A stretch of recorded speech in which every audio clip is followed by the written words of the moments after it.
His name is Harrison Ojegba Okene, a Nigerian man who in 2013 was working an ordinary job as a cook on board the ordinary tugboat Jascon 4. His boat was working with a couple others late at night on the 26th of May, about 32 kilometers off the coast of Nigeria in the Gulf of Guinea, while they were attempting to work together stabilizing a Chevron oil tanker in the rough seas. A freakish big rogue wave smashed into the Jascon 4 at around 4:30 a.m., which snapped their rope and flipped the boat over. It began to rapidly sink and panic set in for the 12 crew members on board. Most of these guys were locked inside of their cabins as a safety precaution against getting raided by pirates. But while being locked inside of a cabin works well against a dude with a gun, it doesn't work so well when your cabin is getting flooded with water.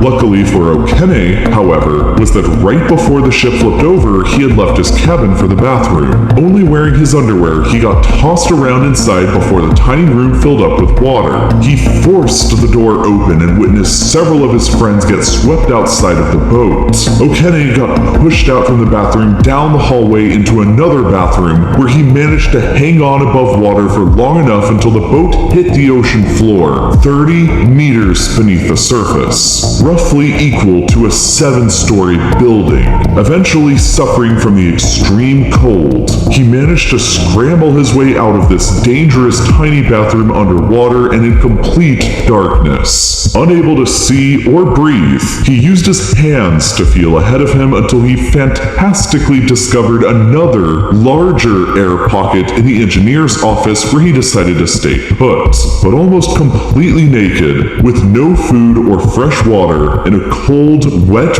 room with a rapidly diminishing supply of oxygen, his odds of survival were definitely very grim. The pocket of air he was now trapped in was small, only about 1.2 meters high and 6 cubic meters in volume, and the death buffet that the Grim Reaper was offering him up was plentiful. He could have died from thirst, he could have died from just being too cold, the water could have filled up and drowned him, he could have just run out of air and suffocated, or he could have gotten eaten alive by sharks who were already investigating the wreck. So here's how he managed to fight off all of these multiple friend requests from the Reaper. First, he managed to find a few cans of Coke around his area to prevent his dehydration. Second, he discovered a mattress that he fashioned beneath him that kept part of his chest and his entire head above the cold water, which helped his core continue to stay warm and prevented the onset of hypothermia. If it wasn't for that lucky break,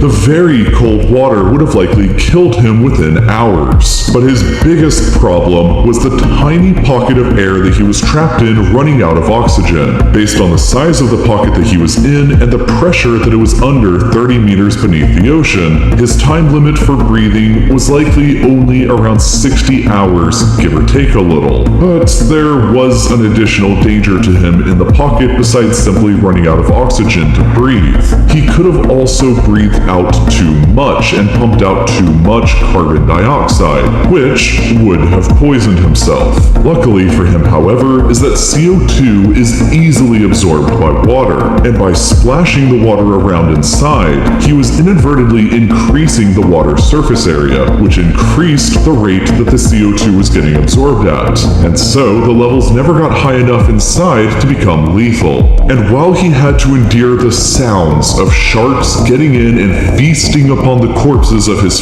friends, they luckily never managed to find him in his little pocket. Okene was trapped there half in water at the bottom of the ocean in a tiny, pitch-black, 6 cubic meter space while listening to sharks eating his friends for 60 incredibly grueling and frightening hours, pushing the absolute limit of his limited oxygen supply when right then, probably within just an hour or two of suffocating, he finally heard the sound of knocking. Unknown to him, Chevron had sent a team of divers to investigate the wreck and recover any bodies. Unknown to Chevron was that one of those bodies was actually still alive. Okene began banging his surroundings back at them to no avail, but when he finally saw the light of a diver emerge inside of the water nearby to him, he knew that his time to act had come. The divers only expected to find a corpse, but he latched onto the arm of the next diver who passed and probably gave him the shock of his life. But the risk of death for Okene wasn't even over then. After being under the ocean for so long, a rapid ascent back to the surface would have likely sent him into cardiac arrest and killed him. So, the divers equipped him with a diving helmet, placed him into a diving bell, and raised him back up above the ocean's surface, where he then had to spend 2 more days decompressing before finally returning back to normal reality after his real-life nightmare. Okene's horrific ordeal is believed to be the longest amount of time that any human being has ever survived for underwater, without the assistance of any diving equipment. He says that he continues to have nightmares about the incident, and he has vowed to never again return to the ocean for the rest of his life. Fear of the ocean like that is known